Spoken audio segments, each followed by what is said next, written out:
Hello friends, मैं हूं doctor रजत स्वामी। Study gloss पे आपका बहुत बहुत स्वागत है। आज के इस वीडियो में हम बात करेंगे एंटीबायोटिक्स के बारे में। कैसे एंटीबायोटिक्स काम करती हैं, क्यों एंटीबायोटिक्स के अगेंस्ट रेजिस्टेंस डेवलप हो रहा है और किस तरह एंटीबायोटिक रेजिस्टेंस हमारे लिए एक थ्रेट है। WHO के अकॉर्डिंग एंटीबायोटिक रेजिस्टेंस मानव जीवन के लिए 3 सबसे बड़े खतरों में से एक खतरा है। मैं तो ये कहूँगा ये खतरा न्यूक्लियर बम वॉरफेयर से भी ज़्यादा है। आज के सिनेरियो में न्यूक्लियर वॉरफेयर की संभावनाएं काफ़ी कम है, लेकिन एंटीबायोटिक रेजिस्टेंस एक ऐसी प्रोसेस है जो 100 सालों से चली आ रही है।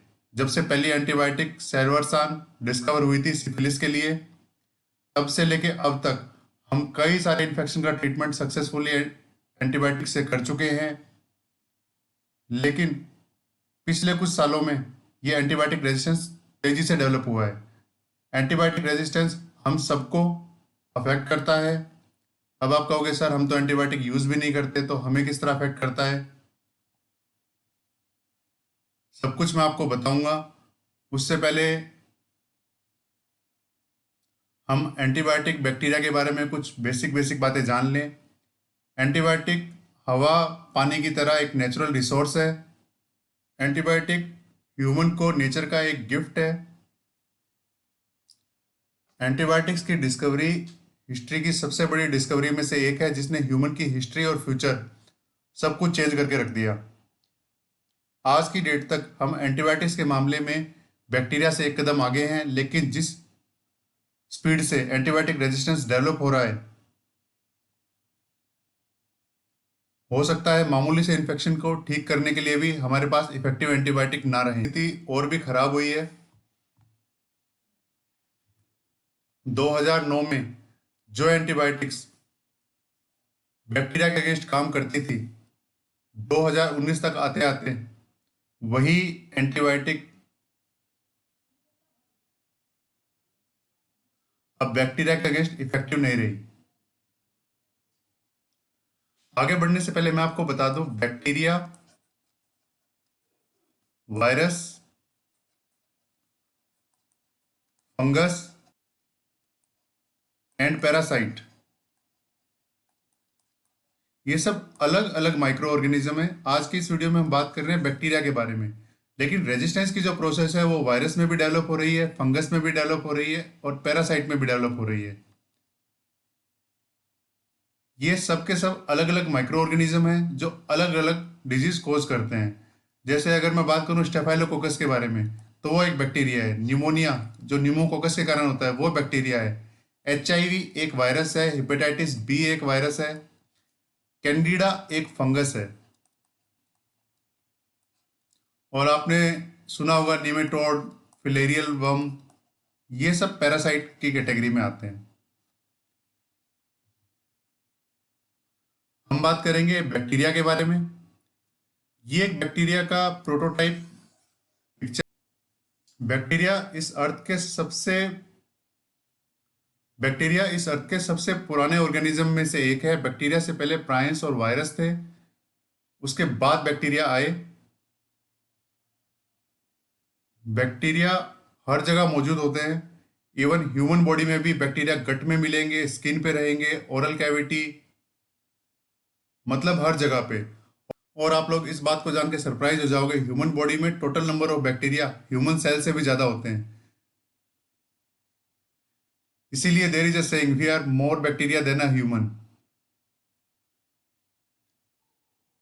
अगर आप अर्थ के सारे ह्यूमन, सारे एनिमल्स, सारे ओशियन एनिमल्स सबको मिला भी लो ना, तो बैक्टीरिया का बायोमास इन सब के बायोमास से ज्यादा है। अब बैक्टीरिया ह्यूमन बॉडी में अलग अलग मैकेनिज्म से इन्फेक्शन करता है। या तो ये कुछ केमिकल प्रोड्यूस करेगा, या बॉडी की स्ट्रक्चर को डैमेज करेगा अलग अलग मैकेनिज्म से, और वेरियस अदर तरीकों से ये डिजीज को कोज करता है। तरह तरह के बैक्टीरिया तरह तरह की बीमारियां करते हैं। हो सकता है बैक्टीरिया इन्फेक्शन से बहुत मामूली से सिम्टम आए, लेकिन कुछ लोगों में ये बैक्टीरिया इन्फेक्शन बहुत ही गंभीर बीमारी का रूप ले सकते हैं, जिससे जान भी जा सकती है। 1926 से पहले, जब तक पेनिसिलिन डिस्कवर नहीं हुई थी, कई लोग सिर्फ इसलिए जान गंवा देते थे कि हमारे पास एंटीबायोटिक अवेलेबल नहीं थी। इसलिए 1926 को एक लैंडमार्क ईयर माना जाता है जब अलेक्जेंडर फ्लेमिंग ने पेनिसिलिन की खोज की थी। बड़ी इंटरेस्टिंग स्टोरी है। अलेक्जेंडर फ्लेमिंग ब्रिटेन में बैक्टीरियोलॉजिस्ट थे। ये स्टेफाइलोकोकस ओरियस, जो कि एक बैक्टीरिया का नाम है, उस पर काम कर रहे थे। कुछ दिनों के लिए छुट्टी में जा रहे थे तो स्टेफ ओरियस की जो कल्चर प्लेट थी उनको एक कोने में रख के चले गए। जब वापस आके इन्होंने देखा तो फंगस के कुछ स्पोर जिस कल्चर प्लेट पे गिरे थे वहां से स्टेफ ओरियस की कॉलोनी एलिमिनेट हो गई और जिस फंगस के स्पोर इस पे गिरे थे उसका नाम था पेनिसिलियम नोटेटम। इन्होंने सोचा जरूर इस केमिकल में कुछ ऐसा है जिसने इस बैक्टीरिया को डिस्ट्रॉय कर दिया। बाद में इन्होंने इसका नाम पेनिसिलिन रखा और इस पेनिसिलिन ने ना वर्ल्ड वॉर सेकंड में बहुत सारे सोल्जर्स की जान बचाई। उस टाइम ये ड्रग किसी मिरेकल से कम नहीं थी। अब हम देखेंगे एंटीबायोटिक बैक्टीरिया पे काम कैसे करती है। अलग अलग एंटीबायोटिक अलग अलग तरीकों से बैक्टीरिया को मारने में बॉडी की हेल्प करती है। कुछ एंटीबायोटिक बैक्टीरिया की सेल वॉल को डिस्ट्रॉय कर देती हैं जिससे बैक्टीरिया के कंटेंट बाहर आ जाएंगे। कुछ एंटीबायोटिक बैक्टीरिया के जेनेटिक मटेरियल डीएनए को डिस्ट्रॉय करती हैं। कुछ एंटीबायोटिक बैक्टीरिया के प्रोटीन को बनने से रोकती हैं। ये प्रोटीन बैक्टीरिया के लिए बहुत ज़रूरी है, बैक्टीरिया को अपने फंक्शन परफॉर्म करने के लिए। कुछ एंटीबायोटिक बैक्टीरिया के मेटाबॉलिज्म को रोक देती है। इस तरह से अलग अलग एंटीबायोटिक इन्फेक्शन को खत्म करने में बॉडी की हेल्प करती है। जैसा कि मैंने आपको बताया 1928 एक लैंडमार्क ईयर था जब फ्लेमिंग ने खोज करी पेनिसिलिन की। मैक्सिमम एंटीबायोटिक डिस्कवर हुई थी वर्ल्ड वॉर 2 के टाइम पे, क्योंकि सोल्जर बुलेट से कम और इन्फेक्शन से ज़्यादा मर रहे थे। इवन पेनिसिलिन से भी पहले जर्मन साइंटिस्ट डॉगमैक ने प्रोंटोसिल एंटीबायोटिक की खोज की थी जिसके लिए वो नोबेल प्राइज के लिए नॉमिनेट हुए थे। रशिया ने ग्रेमिसिडिन एंटीबायोटिक डिस्कवर की थी। इवन फेमस विंस्टन चर्चिल, जो उस टाइम बहुत ज्यादा बीमार पड़ गए थे, उनका ट्रीटमेंट भी सल्फापेरिडिन एंटीबायोटिक से हुआ और फर्स्ट टाइम ह्यूमन को टीबी का ट्रीटमेंट भी पता चला। तो हम थोड़े से डेवलपमेंट को देख लेते हैं किस तरह एंटीबायोटिक डेवलप हुई। सबसे पहले 1909 में सेल्वर्सन एंटीबायोटिक आई, लेकिन इसके टॉक्सिक इफेक्ट बहुत ज़्यादा थे। सिफिलिस को ट्रीट करने के लिए इसको यूज में लिया गया। इसके टॉक्सिक इफेक्ट कम करने के लिए एक नई एंटीबायोटिक आती है 1912 में, नियोसेल्वर्सान। इसके टॉक्सिक इफेक्ट सेल्वर्सान से कम थे। 1920 में प्रोंटोसिल जर्मन साइंटिस्ट के द्वारा खोजी गई। उसके बाद अलेक्जेंडर फ्लेमिंग ने 1942 में सेप्सिस फर्स्ट टाइम क्योर किया गया पेनिसिलिन से। सेप्सिस एक life threatening form of infection है जिसमें आज के टाइम पे ये बात मामूली लग सकती है, लेकिन उस टाइम सोच के देखो जिसकी पूरी बॉडी में इन्फेक्शन फैल गया और कोई ट्रीटमेंट नहीं था ठीक करने के लिए। उस टाइम पर पेनिसिलिन ने वाइड स्प्रेड इन्फेक्शन को ठीक किया था। 1943 में स्ट्रेप्टोमाइसिन की डिस्कवरी हुई। इसके बाद 1945 में ओरल फॉर्म ऑफ पेनिसिलिन की खोज हुई। अब आप कहोगे इसमें कौन सी बड़ी बात है, ओरल फॉर्म ऑफ पेनिसिलिन की खोज हुई। सोच के देखो, एक जो ड्रग है हम सिर्फ इंजेक्शन रूट से दे पाते हैं। अब इंजेक्शन कोई ऐसी चीज तो है नहीं जो आदमी घर पे लगा ले। इंजेक्शन के लिए आदमी को हॉस्पिटल जाना पड़ेगा, वहाँ एक्सपर्ट लोग होंगे, वो उसको इंजेक्शन लगाएंगे। लेकिन ओरल फॉर्म आने से डॉक्टर अब मरीज को प्रेस्क्राइब कर सकते थे मेडिकेशन जो वो घर पे ले सकते हैं और इन्फेक्शन का ट्रीटमेंट कर सकते हैं। 1947 जब भारत आज़ाद हुआ, क्लोराम्फेनिकोल की डिस्कवरी हुई।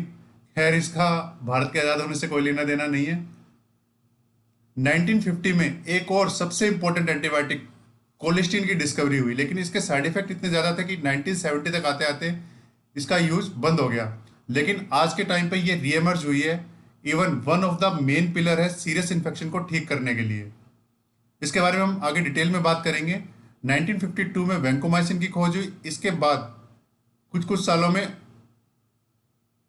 और भी इंपॉर्टेंट एंटीबायोटिक की खोज हुई, उनको जानना आपके लिए जरूरी नहीं है। अब जैसे जैसे एंटीबायोटिक का यूज़ बढ़ा, नई नई एंटीबायोटिक्स आई, अलग अलग तरह के इन्फेक्शन को ठीक करने में एंटीबायोटिक्स ने अपना रोल निभाया। उसके साथ ही खतरा बढ़ा एंटीबायोटिक रेजिस्टेंस का। अब एंटीबायोटिक रेजिस्टेंस क्या होता है, इसको मैं बड़े सिंपल तरीके से समझाने की कोशिश करूंगा।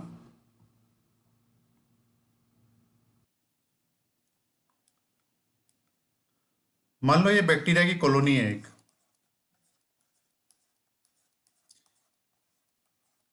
इसके अगेंस्ट हमने एंटीबायोटिक यूज की, मान लो पेनिसिलिन या फिर हैंड सैनिटाइजर। कुछ बैक्टीरिया इस कॉलोनी में ऐसे होंगे जिनके कैरेक्टरिस्टिक बाकियों से अलग होंगे। मान लो ये सैनिटाइजर या पेनिसिलिन इतने बैक्टीरिया को डिस्ट्रॉय कर देता है, और इन दो बैक्टीरिया में ऐसी क्वालिटी है जिन पे ना तो पेनिसिलिन काम कर रही है ना ये हैंड सैनिटाइजर। तो अब ये दो बैक्टीरिया क्या करेंगे, ये जिंदा रहेंगे, ये इससे मरेंगे नहीं, और ये अपने नंबर बढ़ाएंगे। और मैं आपको बता दूं, बैक्टीरिया में ह्यूमन के हिसाब से नंबर नहीं बढ़ते, ये millions of trillions of generation कुछ ही घंटों में तैयार कर लेते हैं। अब जो नई कॉलोनी तैयार होगी, ना तो उसके ऊपर ये पेनिसिलिन काम कर रहा है ना हैंड सैनिटाइजर काम कर रहा है। आपने देखा होगा रिसेंट कोविड टाइम में डॉक्टर्स एंड एक्सपर्ट ने चेतावनी दी थी सैनिटाइजर का ओवर यूज ना करें, क्योंकि ओवर यूज से क्या होगा, आपकी स्किन पे रेजिस्टेंट ऑर्गेनिज्म ग्रो हो जाएंगे। यहां पर आपको मैं एक इंपॉर्टेंट चीज और बता दूं, ये जो बैक्टीरिया है जो हमारे स्किन पे रहते हैं, हमारी गट में रहते हैं, ये हमारे लिए बेनिफिशियल भी होते हैं। बैक्टीरिया हमारे लिए बेनिफिशियल कैसे होते हैं सर? अभी तो आप बता रहे थे बैक्टीरिया से इन्फेक्शन होते हैं और रेजिस्टेंस और ये बड़ी बड़ी बातें। देखो, एक अलग अलग तरीकों से बेनिफिशियल होते हैं। पहली बात तो ये नॉन पैथोजेनिक होते हैं, यानी ये बीमारी कोज नहीं करते। अलग अलग इसके कारण होते हैं। That is out of scope this lecture. अभी समझने के लिए मैं आपको कुछ चीजें बता दूं। मान लो ये बैक्टीरिया ए है जो नॉर्मली ह्यूमन स्किन पे रहता है। बैक्टीरिया बी आया, मान लो ये न्यूमोनिया का बैक्टीरिया है या फिर किसी और बीमारी का बैक्टीरिया है। अब इस बैक्टीरिया को अपने सर्वाइवल के लिए कंपटीशन करना पड़ेगा जो नॉर्मल रेजिडेंट हैं इनके साथ में। इसके नंबर कम है, ऑब्वियसली ये बैक्टीरिया जो नॉन पैथोजेनिक हैं ये हमें बचा रहे हैं पैथोजेनिक बैक्टीरिया के इन्फेक्शन से। अगर हम मिसयूज करते हैं या ओवर यूज करते हैं एंटीबायोटिक्स का, सैनिटाइजर का, तो सैनिटाइजर डिफरेंशिएट नहीं करता क्या पैथोजेनिक है क्या नॉन पैथोजेनिक है। ये इक्वली डिस्ट्रॉय करेगा पैथोजेनिक बैक्टीरिया को भी और नॉन पैथोजेनिक बैक्टीरिया को भी, जिससे क्या होगा, पैथोजेनिक बैक्टीरिया का कंपटीशन यहाँ पे खत्म हो गया। इस मैकेनिज्म के अलावा बैक्टीरिया अलग तरीके से भी हेल्प करते हैं। जो हमारी गट में बैक्टीरिया होते हैं वो इस कंपटीशन वाले मैकेनिज्म से तो हमें प्रोटेक्शन प्रोवाइड करवाते ही हैं पैथोजेनिक बैक्टीरिया के अगेंस्ट में। इसके साथ ये इंपॉर्टेंट केमिकल भी सिक्रेट करते हैं जो हमारी हेल्थ के लिए जरूरी होते हैं। जैसे गट के बैक्टीरिया विटामिन के सिंथेसिस में काफी इंपॉर्टेंट रोल प्ले करते हैं। विटामिन के काम आता है हमारे क्लोटिंग फैक्टर के सिंथेसिस में। और भी कई तरीकों से ये रेजिस्टेंट ऑर्गेनिज्म हमें फायदा पहुंचाते हैं। अब हम बात करेंगे कैसे ये बैक्टीरिया रेजिस्टेंस को डेवलप करते हैं, क्या इसकी मैकेनिज्म रहती है। मोटा मोटा हम इसके बारे में जानेंगे, ज़्यादा डिटेल में नहीं जाएंगे। ये एक बैक्टीरिया का डायग्रामेटिक रिप्रेजेंटेशन है। अगर ये बैक्टीरिया रेजिस्टेंस को डेवलप करता है तो क्या क्या इसकी मैकेनिज्म हो सकती है। या तो ये बैक्टीरिया अपनी साइट ही चेंज कर लेगा, जहां पर एंटीबायोटिक को बाइंड होना है साइट को ही चेंज कर लेगा, जिससे ना तो एंटीबायोटिक बाइंड हो पाएगी ना अपना इफेक्ट दिखा पाएगी। या फिर ये बैक्टीरिया ऐसे एंजाइम सिक्रेट करेगा या ऐसे केमिकल सिक्रेट करेगा जो एंटीबायोटिक को डिस्ट्रॉय कर देंगे। या फिर ये अपने इफ्लक्स पंप डेवलप कर लेगा। इफ्लक्स पंप क्या होते हैं, एक तरह का डोर समझ लीजिए या मोटर समझ लीजिए। अगर एंटीबायोटिक बैक्टीरिया में एंटर कर गई तो ये इसको इफ्लक्स पंप की सहायता से बाहर फेंक देगा। इसके अलावा भी और मैकेनिज्म होती हैं। ऑल्सो अगर ये बैक्टीरिया रेजिस्टेंस डेवलप कर ले, ये सेम चीज अपने साथी बैक्टीरिया में ट्रांसफर कर सकता है, यानी रेजिस्टेंस एक बैक्टीरिया से दूसरे बैक्टीरिया में ट्रांसफर हो सकता है। यानी जो बैक्टीरिया पहले एंटीबायोटिक से रेजिस्टेंट नहीं था, अब ये जेनेटिक मटेरियल ट्रांसफर होने की वजह से, जो रेजिस्टेंस का जेनेटिक मटेरियल है ट्रांसफर होने की वजह से अब उस एंटीबायोटिक से रेजिस्टेंस हो चुका है। यहां पर आपको समझना होगा एंटीबायोटिक रेजिस्टेंस बहुत ही गंभीर समस्या है। हर साल एंटीबायोटिक रेजिस्टेंस के कारण तकरीबन 25,000 लोगों की जान चली जाती है। इस चीज़ को गवर्नमेंट ने भी समझा और 1969 में सोन रिपोर्ट को बेस बनाते हुए एंटीबायोटिक का यूज रेस्ट्रिक्ट कर दिया एज अ ग्रोथ प्रमोटर। अच्छा, ये क्या चीज़ है? देखो, अगर 1 टन एंटीबायोटिक का यूज ह्यूमन के इन्फेक्शन ठीक करने को होता है ना, तो 100 टन एंटीबायोटिक का यूज एनिमल में होता है, वेटनरी साइंस में। तो सर, क्या वेटनरी इन्फेक्शन को ठीक करने में भी एंटीबायोटिक का यूज लेते हैं? तो इसका आंसर है हाँ।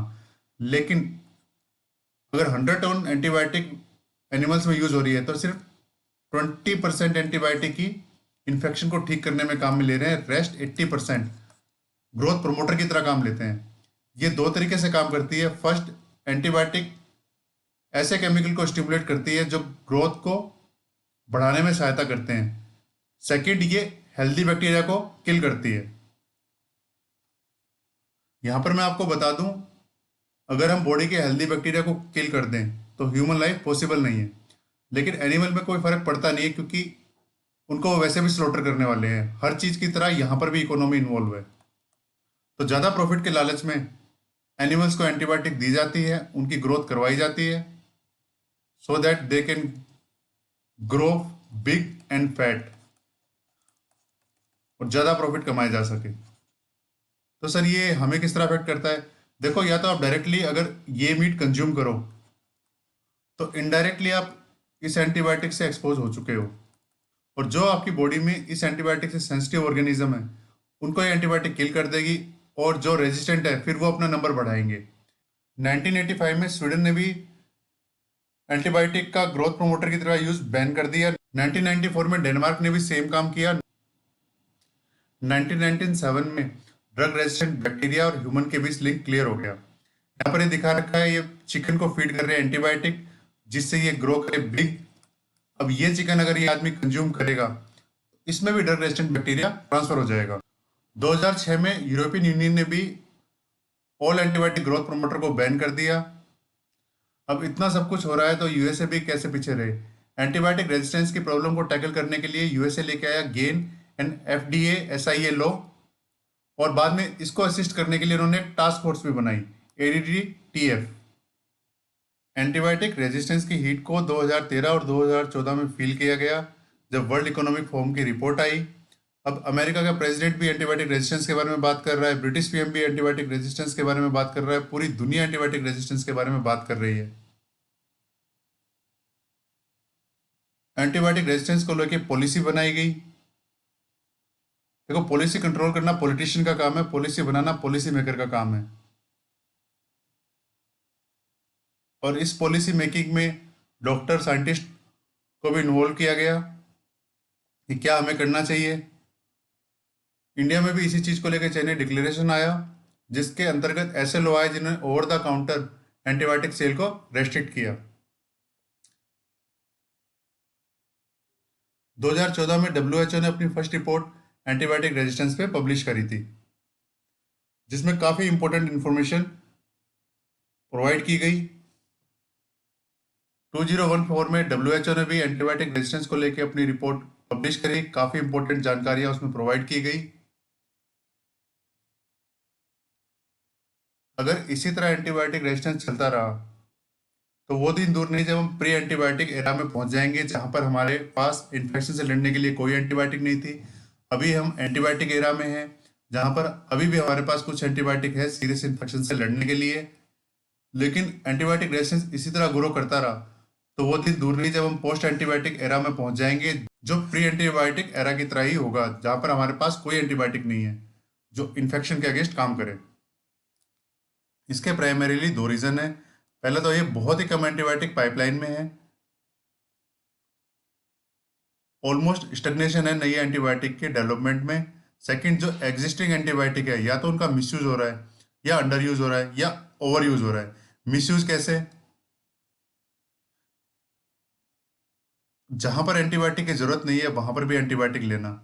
आपको काफी लोग अपने आसपास ऐसे मिल जाएंगे, थोड़ा सा जुकाम या कोल्ड होते ही खुद ही एंटीबायोटिक प्रिस्क्राइब कर लेंगे, जैसे एजिथ्रोमाइसिन या एमोक्सिक्लेव।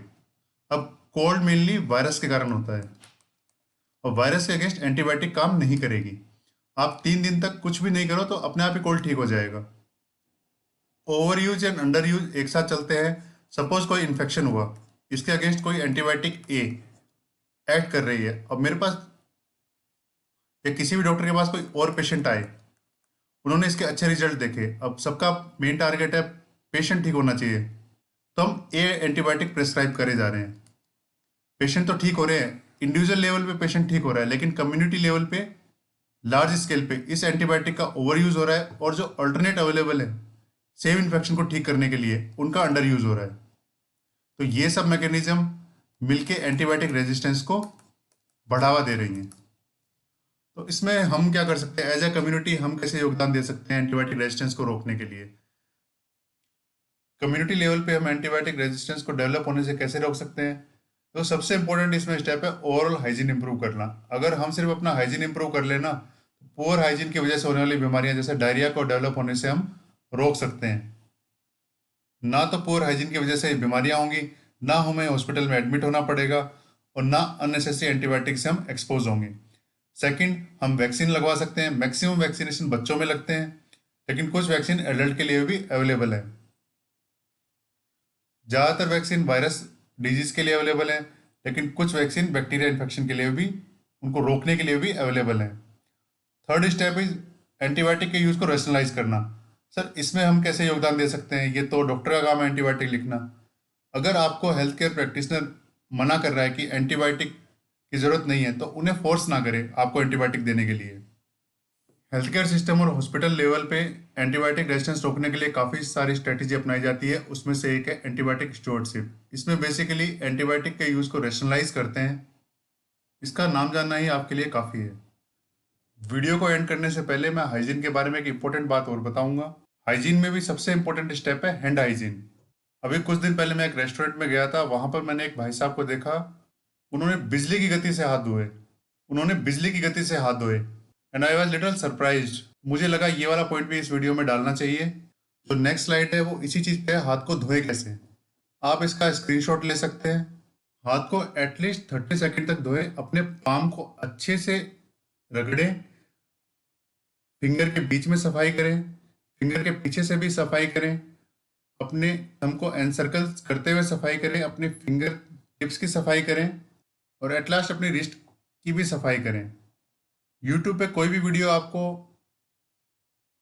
हैंड वॉशिंग पे मिल जाएगा। मैं आप सबको रिक्वेस्ट करता हूँ, आप हाथ धोना अच्छे से सीखिए। सिर्फ इस एक स्टेप से आप कई सारे इन्फेक्शन से बच सकते हैं। इसी के साथ मैं इस वीडियो का अंत करता हूँ। आई होप ये लेक्चर आपको पसंद आया होगा। Thank you.